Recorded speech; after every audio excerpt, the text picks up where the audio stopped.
historically significant speech. I did want to play for you, though, to begin the show, the Q&A I had with Secretary Pompeo after the speech in which he declared an end to engagement, hope-driven and results-barren engagement with the People's Republic of China's Chinese Communist Party.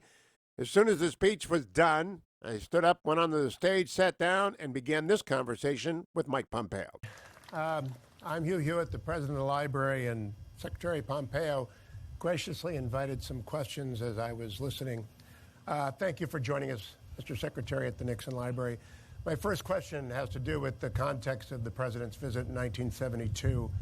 You mentioned the Soviet Union was isolated, but it was dangerous. He went to the People's Republic of China in 1972 to try and ally and combine interest with them against the Soviet Union. It was successful.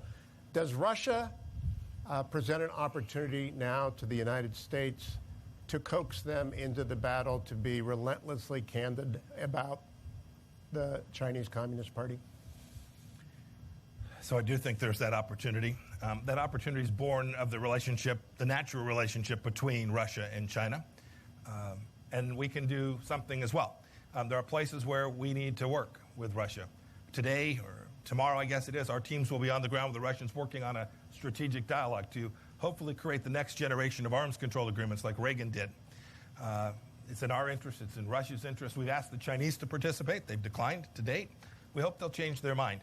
It's these kind of things, these proliferation issues, these big strategic challenges that if we work alongside Russia, I'm convinced we can make the world safer. And so I think there is a place for us to work with the Russians to achieve a more likely outcome of peace, not only for the United States, but for the world. President Nixon also put quite a lot of story in personal relationships over many years with individuals.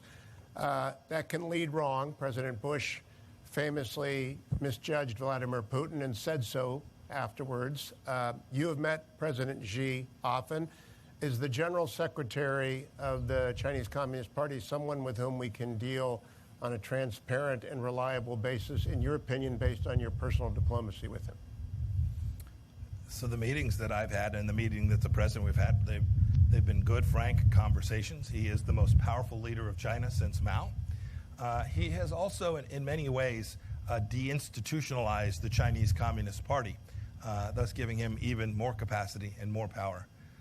But I think the way to think about it is how I spoke about this today. It's about actions. And so how one evaluates one's counterparts sitting across the table from them is important to think about how you can find common understandings and make progress. But in the end, it's not about what someone says or the agreement that they sign, but are they prepared to lead, to do the things that they committed to? Are they prepared to fulfill their promises?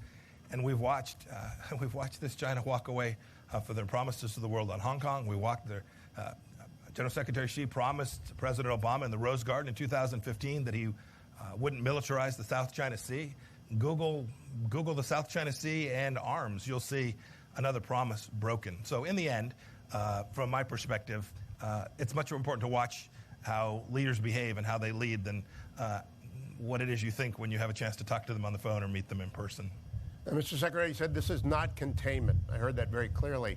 I have read the three previous speeches by Ambassador O'Brien, Director Wray, Attorney General Barr, and now listen to you very closely. It isn't containment, but it is a fairly comprehensive, multidimensional, relentlessly objective candor. Is that dangerous in a world that's not used to speaking clearly about delicate subjects? You know, my experience, and I think President Trump's experience too in his life as a businessman, is the best policy is always true candor. Identifying the places that you have a red line, identifying places that you have a real interest, making clear if there's places where you don't and there's things that you can work on alongside each other.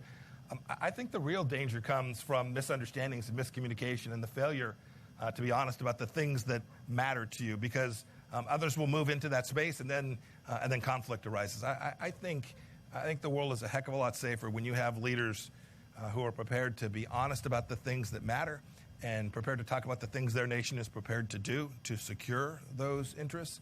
And you can reduce risk by these conversations so long as you're honest about it. So I don't think it's dangerous. I think it's just the opposite of that. You also said, and I'm sure the speech will be known as the distrust but verify speech, When you distrust but verify, that still premises verification is possible. It is still possible to do agreements and to verify them, correct? It is. Yeah, you can still do it. Each nation's got to be prepared for a certain amount of intrusiveness connected to that. And it is not in the nature of communist regimes to allow transparency inside of their country. And so it's been done before. We had arms controls agreements with the Soviet Union that we got verification that was sufficient to ensure that we protected American interests. I believe we can do it again. I hope that we can do this on these. The Chinese Communist Party has several hundred nuclear warheads. This is a serious global power. And to the extent we can find common ground, a common set of understandings to reduce risk that there's ever a really bad day for the world, we ought to do it, and it's going to require agreement and verification.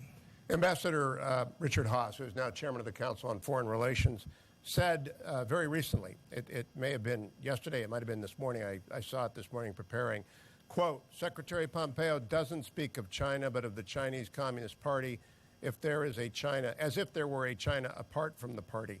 This is meant to antagonize and make diplomacy impossible, quite a stance for America's chief diplomat to take unless his goal is to ensure diplomacy fails. Is that your goal? Goodness. Where to begin? Here's where I'll begin. It's a bit patronizing to the people of China to make such an assertion that they are not free-thinking beings, that they're not rational people who were given. They too were made in the image of God, right? They have all the capacity that anybody in the world does. So to somehow think that we ought to ignore the voices of the people of China seems to me the wrong approach. It is true. The Chinese Communist Party is a one-party rule state. And so we will deal with the Chinese Communist Party as the head of state for China. And we need to engage in dialogue. But it seems to me we would dishonor ourselves and the people of China if we ignored them. Now, Ambassador O'Brien, whose speech you referenced, put heavy emphasis on the ideology of Marxist-Leninism. It was almost quaint to hear that conversation again. It's gone from our vocabulary. Does the American people, and especially the American media, need to reacquaint itself with what Marxist-Leninists believe because the CCP genuinely does believe it? I always get in trouble, Hugh, when I comment on the media. So I'll say this much. For those of us who have lived and seen and observed, there are other Marxist-Leninist nations today as well, and have seen, they believe, they have an understanding, a central understanding of how people interact and how societies ought to interact. And it is certainly the case today that the leadership in China believes that. We should acknowledge that, and we should make sure that we don't for a moment think that they don't believe it. That's what Ambassador O'Brien's speech was about. It was the fact it was acknowledged that they believe it and recognizing that we have to respond in a way that reflects our understanding of the way they view the world. Let's not talk about the American media. I want to talk about the Chinese media for a moment. They are aggressive, to say the least. And right now they are aggressively defending, for example, TikTok. A small question within a large question. Is TikTok capable of being weaponized? Is that an example of what's going on? And generally, Chinese media has become far more aggressive than I've seen in 30 years since I was at the library the first time of watching it. Is that something you've noticed as well? Yes, they're very aggressive. Two pieces to this. One you hit upon. One is I'll describe as their technology media. Without singling out any particular business, our view of these companies is we're neither for or against the company.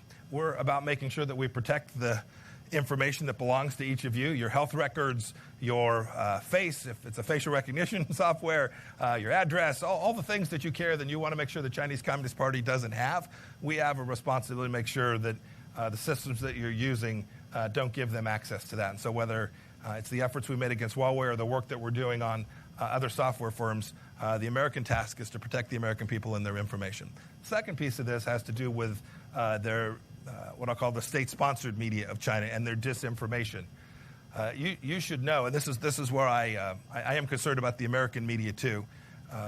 These are state-sponsored media organizations that take their messaging from the Chinese Communist Party each day. When American institutions pick up those storylines and carry them forward, they are in fact propagating Chinese propaganda. and we all ought to be wise to that. There was an editorial in the New York Times yesterday by someone who had a clear view that was antithetical to the American way of life. The New York Times ran it straight up without comment, forwarding, although albeit in the opinion section, but propagating Chinese propaganda. That is certainly not instructive when they're telling senators from Arkansas they can't simply talk about American freedom in that same. More